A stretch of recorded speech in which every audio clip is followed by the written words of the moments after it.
Wild mustangs are a symbol of freedom of the American West, embodying the spirit of the frontier, wildlife, and strength. But behind the romantic image lies a troubling reality. Today, these animals have become a burden for the state and the target of systematic eradication. Once, mustangs roamed freely across millions of acres of prairies. However, with the expansion of cattle ranching, a conflict of interests began. Farmers and ranchers claimed that the horses destroy pastures intended for livestock. This led to the creation of the Population Control Program, coordinated by the Bureau of Land Management, BLM. Instead of protection, as one might expect, wild horses are increasingly subjected to brutal methods. Mass roundup operations during which animals are herded by helicopters often result in injuries and deaths.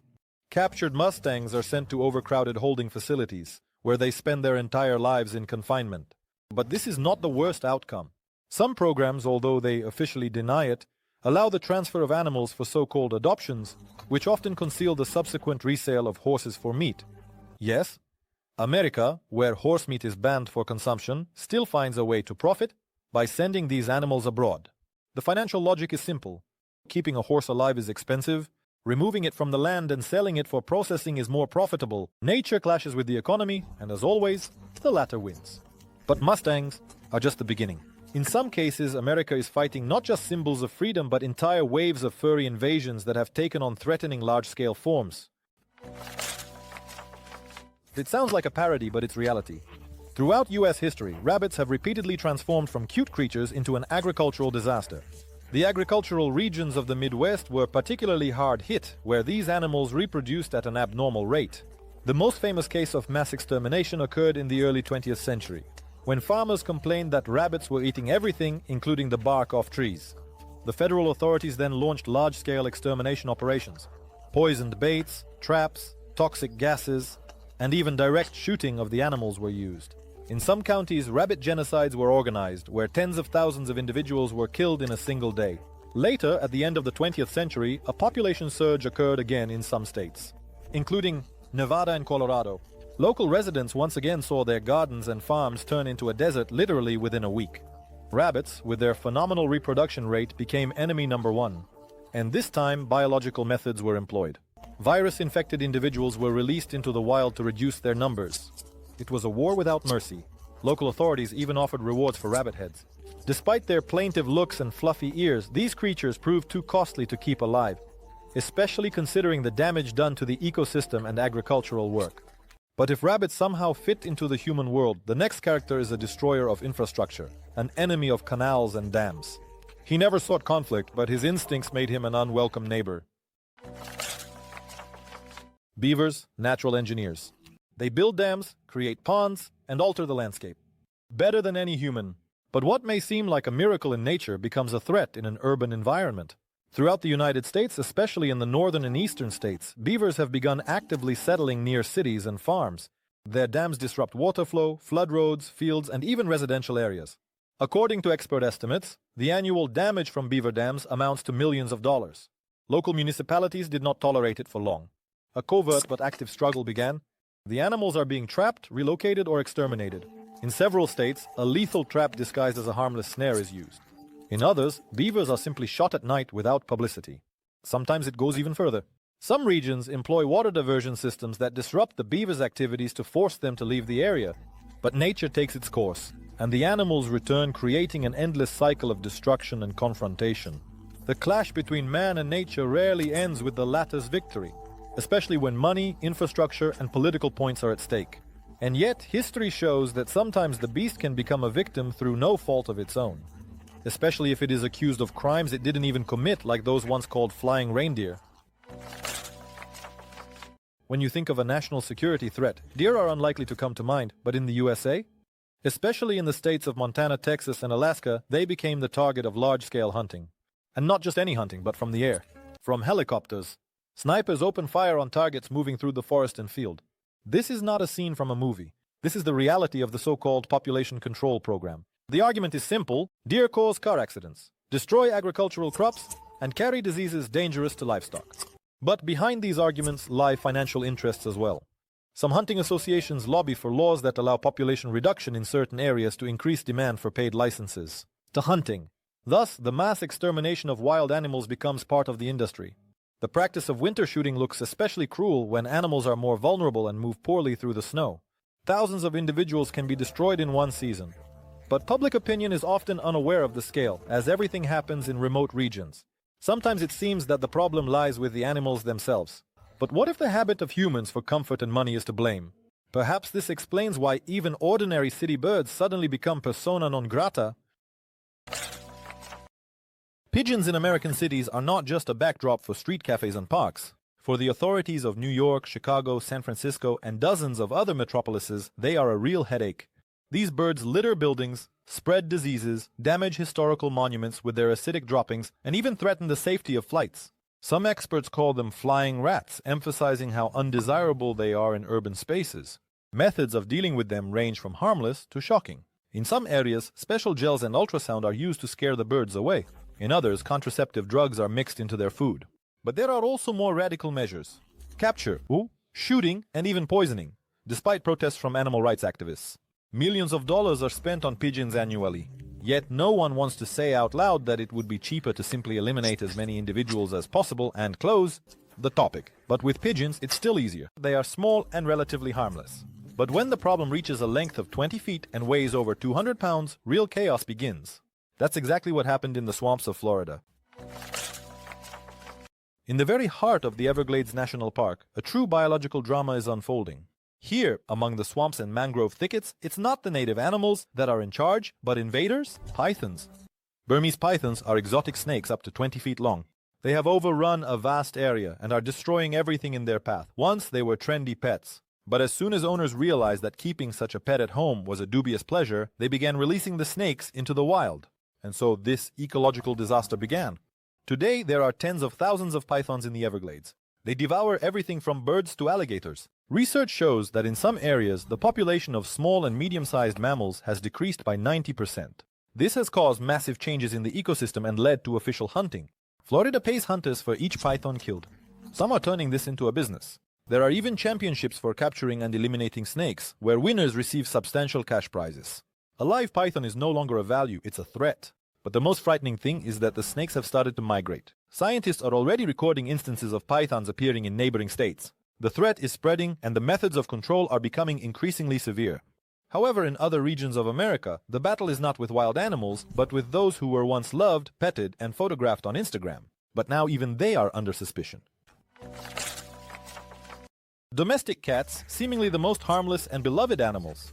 But in many regions of the USA, they have become the subject of harsh criticism, especially when it comes to so-called free-roaming or feral cats that live on the streets and in suburbs. According to research, these cats kill billions of birds and small animals annually. In certain states, such as Hawaii and Florida, cats are recognized as a threat to rare species. Ecologists are sounding the alarm as cats displace local fauna, disrupting food chains. The response from the authorities has been sharp. In some areas, cats are prohibited from being let outside without a leash. In others, a catch and euthanize program is in effect. Shelters are overwhelmed, and charitable organizations are forced to choose whom to save and whom not to. Particular outrage is directed at colonies of wildcats living in forests and parks. They are caught, sterilized, and sometimes simply eliminated. There is one reason. They are valued more dead, cheaper than alive, especially when it comes to saving ecosystems. Some animal rights activists are already calling this a silent genocide. But most Americans are not even aware that an invisible war against domestic predators is raging outside their cozy homes. Meanwhile, in another corner of the country, creatures that are not typically considered enemies have come under fire. Who would have thought that a cow could become a target? The Hawaiian Islands, with their green mountains and tropical forests, seem like paradise. But even here, nature faces human decisions. One of the most unexpected victims has been the wild cows, which feel at ease on the islands of Maui and Hawaii. These animals are descendants of once domestic herds that either escaped or were released into the wild. Decades later, they have turned into completely wild herds, destroying rare plants, damaging the soil, and causing erosion on the slopes. Local authorities have deemed the situation critical. Aerial raids have begun. Cows are being shot from helicopters. Sometimes they even use thermal imaging to detect animals in the thickets. Killing one cow means saving hectares of rare flora. Animals that symbolize farming labor and food in mainland America have become enemy number one in Hawaii. Their meat is not used. They are simply destroyed and left in the mountains to avoid spending resources on disposal. Some locals protest, others approve, but in any case, this story once again shows that the status of an animal can change depending on geography, politics, and economics. And if you add fear, myths, and political games to this, stories emerge where the government corners itself, especially when it comes to predators that it previously protected.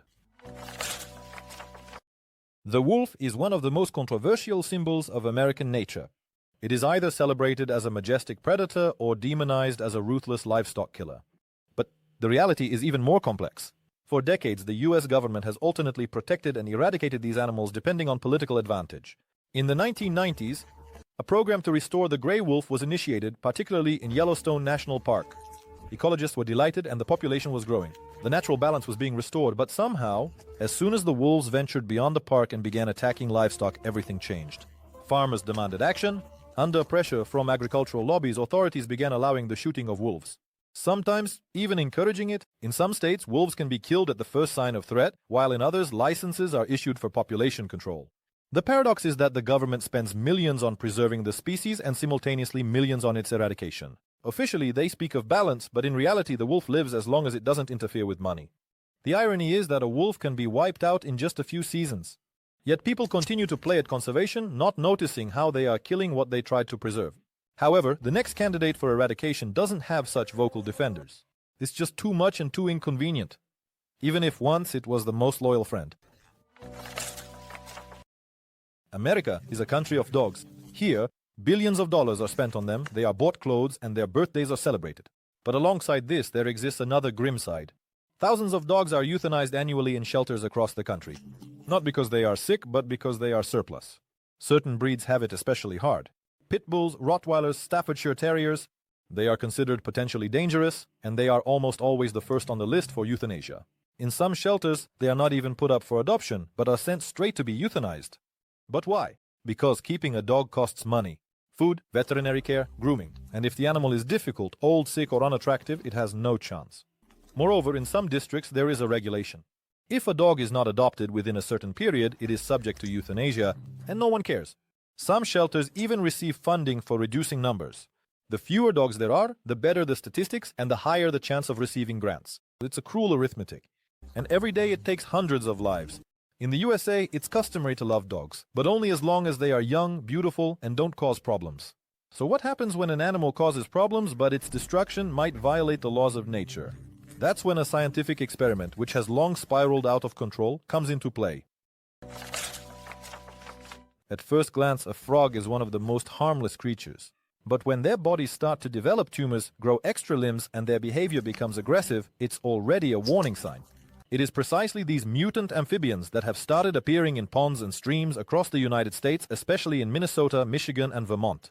Scientists have found that the cause of the mutations is chemicals, pesticides, and hormonal waste being dumped into the water bodies. Some of them mimic estrogen and interfere with the organism's development. It turns out that humans themselves have become the cause of generations of anomalies.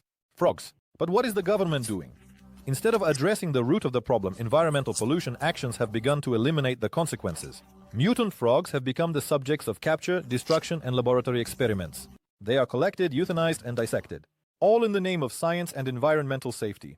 Society does not react because, after all, they are just frogs. And against this backdrop, much stranger and even secret stories unfold, especially when the Pentagon gets involved. Crows are among the smartest birds on the planet. They remember faces, recognize body language, and can even pass information to each other. At some point, the military became interested in this quality. According to rumors in the early 2000s, the Pentagon began an experiment to train crows for reconnaissance. The birds were trained to find specific objects, recognize sounds, and return to the starting point. The project is not officially confirmed, but mentions of it have leaked through leaks and internal documents. What went wrong? It's unknown. However, after a few years, unusual behavior began to be recorded in several states. Crows showed aggressive attacks on people, an attraction to technology and buildings. In some places, they began shooting birds, citing a security threat. Perhaps the program got out of control, or the crows simply became too smart for humans. In any case, the solution turned out to be standard: if you can't control it, destroy it. But even such strange stories pale in comparison to how America deals with those it exalted and saved from extinction 100 years ago.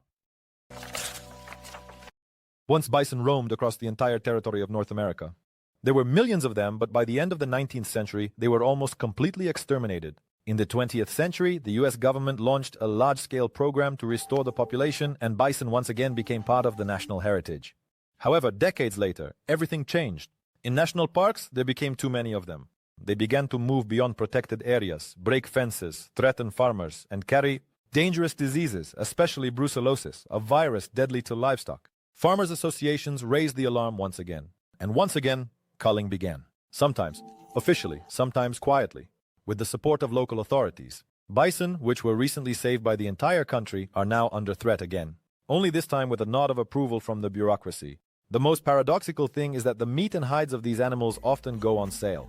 Thus they make money by killing a national symbol. Money. And everything would be fine if it weren't for one thing. But the fight against bison is not the end.